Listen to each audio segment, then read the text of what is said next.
Hello?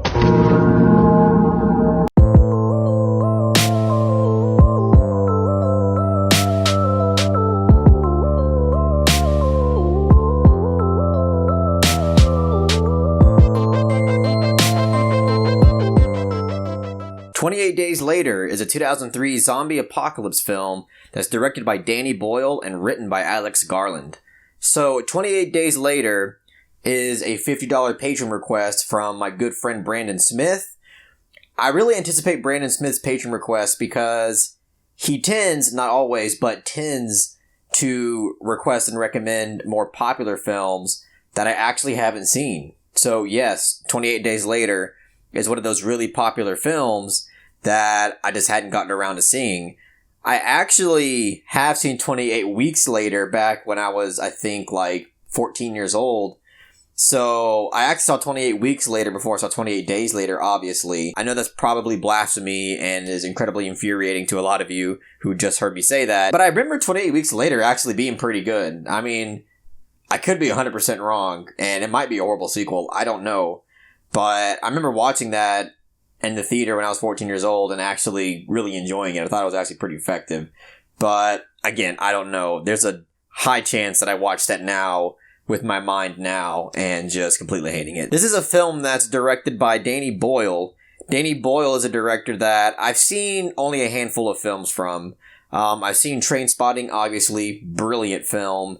Slumdog Millionaire, I haven't seen it in a long time, but I do remember it being a pretty good film. I've also seen 127 Hours, starring James Franco, and again, that's a film I haven't seen in a while, but I do remember it being pretty solid. So, Danny Boyle's a filmmaker that I'm not really that acquainted to, but I do understand just from those films alone, especially Trainspotting, that he definitely has an eye for filmmaking, and he definitely knows what he's doing in the directing department. And Alex Garland is a writer and director that I actually really love quite a bit. Ex Machina is an amazing science fiction film, a really contained, more psychological film. Annihilation is another science fiction film that is obviously on a much larger scale, and I actually really love that one as well. So I think he's a really intelligent writer, and I've pretty much loved everything that he's made so far. So it's needless to say, I had pretty high expectations for this film, because pretty much everybody that I talked to really loves this film, and it has a really good filmmaking team behind it. So what could really go wrong? So 28 Days Later, after seeing it, yeah, it's a good zombie apocalypse film, that's for sure. There's plenty of things about this film that I really enjoyed and can really see why people love it so much. First and foremost, we do have to talk about Danny Boyle's direction, because in my opinion, I do think the direction in this film is the strongest aspect of it. The way that Danny Boyle builds suspense in this film is quite incredible. You get those like really quick, silent zoom-in speed shots that are quite unsettling, and those moments were really effective. And also just like the zombie action and violence was really intense shit. There's that one scene where they're trying to quickly fix a flat tire. That scene is absolutely incredible, really suspenseful shit. And again, a lot of that is through Danny Boyle's direction and through his vision of editing as well. And the camera work in this film is quite delicate as well, because there aren't really many uninteresting shots here. Even like normal scenes where two characters are just having a conversation, the camera angles are a bit unconventional and kind of make you feel like something's going to pop off any second. So yeah, in terms of the aesthetic work and the direction, I think this film is really, really solid. And in my opinion, I think the second half of this film is a hell of a lot stronger than the first half. Because in the first act of this film, like, I thought it was decent, but I wasn't really understanding why people truly love this film so much.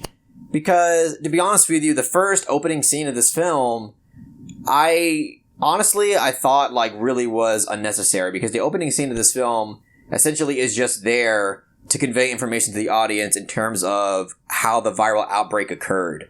It's basically a really expositional scene, but just in terms of placement and vision, I don't really think it was necessary. Honestly, I think this film would have been a lot stronger if it would have just opened up with Cillian Murphy's character waking up in the hospital, just completely abandoned. I think that would have been a lot more interesting to me. And, I mean, you could maybe still have that opening sequence, but maybe place it some other part in the film, maybe like in the ending or something, just like as a, hey, this is what happened. But for me, it just didn't really do much, and it felt like it was kind of just there to please the audience. But the shots that you get of Cillian Murphy's character just walking around the town and walking around the hospital, just trying to find life somewhere, the way all that was shot in terms of the camera work and the framing, I can definitely tell why it's iconic, because it's just a really well-framed and well-put-together sequence. I really like that aspect of it. I'm still not sure if I really like the score that much in terms of that scene, and also, like, this film in general has this kind of, like, hard rock kind of score to it that I think at moments were not that effective and were more effective in other moments. So the score of this film is also something that I wasn't really 100% sold on. But also in the first half, you kind of have those establishing moments that have those zombie apocalypse tropes that for me was a little bit bothersome. Like, for instance, you have Cillian Murphy's character Jim, by the way. His name's Jim. I don't know why it took me so long to call him Jim. But, you know, once he actually finds people and he finds the resistance, there's always a resistance. You have Naomi Harris's character, which, by the way, I thought she was great in the film. I think she was one of the better characters and the better performances in this film.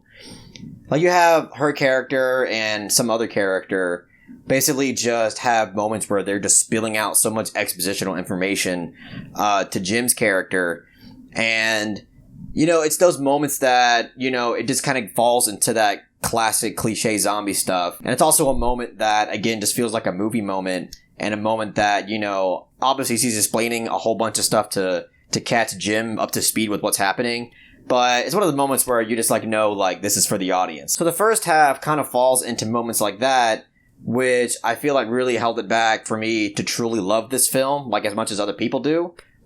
But then we get into the second half, where I think it gets a lot more intense, a lot more creative, a lot more tragic in a lot of ways. Brendan Gleason is also in this film. He's always a great actor in pretty much everything that he's in. He's in this film, and I loved his character. I loved the route that this film went with his character. It was one of those moments where, like, what happens to his character was just like, okay, I definitely see why people really love this film now. Just because it's a really bold and creative choice in terms of where they wanted to go with his character. And not only that, just like the entire third act of what happens to them, not only do I feel like it's a really realistic situation, but there's a lot of character exploration and a lot of arcs happening that I feel like really come together and make it a lot more engaging of a film, and doesn't really fall into all of those zombie apocalypse tropes that you've seen in a lot of other zombie films. So yeah, the third act of this film as a whole, I think, is the best act of the film. And it's just really intense stuff, really uncomfortable stuff. And I just really love the way all that was put together. And again, I think the third act is what made me realize, okay, this is why I think a lot of people truly love this film. But it's crazy because I'm glad that I let the credits roll with this film, because I usually never do. And nobody told me that there was a post-credit scene. And once the post-credit scene started happening, I was like, okay, what is this? It basically says, what if, ... and then it goes to present an alternate ending to the film.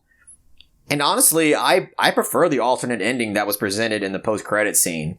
I don't know how many of y'all have seen it. I'm sure if you're a fan of this film, you know about it. But I prefer that ending because it seems less Hollywood. It seems less constructed to just please the audience. And I like that route a lot more. So it kind of sucks because, I mean, I don't know. And I don't know what Danny Boyle has said about this ending. I don't know what Alex Garland has said about this ending either. So, but just from what I can see and what I'm interpreting, that seems like the ending that they would probably want to go with. But the producers are probably like, nah, you can't have an ending like that. That's not really a crowd-pleasing ending. So that's probably why they went with the official ending. Again, I'm just speculating. I'm not sure, but that's just kind of what I perceived from it. But one last thing that I will say about this film is that in terms of performances, as I said, Naomi Harris, I thought was really solid in this film. Which, by the way, she was in Moonlight, and I don't remember if she won the Oscar or not. I don't think she did, but if she didn't, I think she kind of deserved it because she was excellent in that film. But her and Brendan Gleason are the strongest actors in this film. I hate to say this, but Cillian Murphy in this film, not that he was bad, but I just feel like he kind of pales in comparison to Naomi Harris and Brendan Gleason in this film. There are moments where I really just wasn't convinced of his emotion. So that was a little underwhelming as well. But overall, I do like this film quite a bit. All of the criticisms that I have didn't really stop me from enjoying this film as a whole. Because as I said, I think the second half of this film gets incredibly strong. And again, the way that Danny Boyle really presents this film in terms of his direction and the style when it comes to the editing and the camera work and the way he builds tension in this film, I think is the strongest point of this film. Not really trying to bash on Alex Garland or anything. I think the writing is fine, but the direction in this film is truly what shines in my opinion. But I can definitely see why this is held as one of the best zombie apocalypse films ever made. Even though I'm not really as in love with it as most people are, I think it's justified for people to have the enthusiasm that they do have with this film. So I'm going to give 28 Days Later a strong 7 out of 10.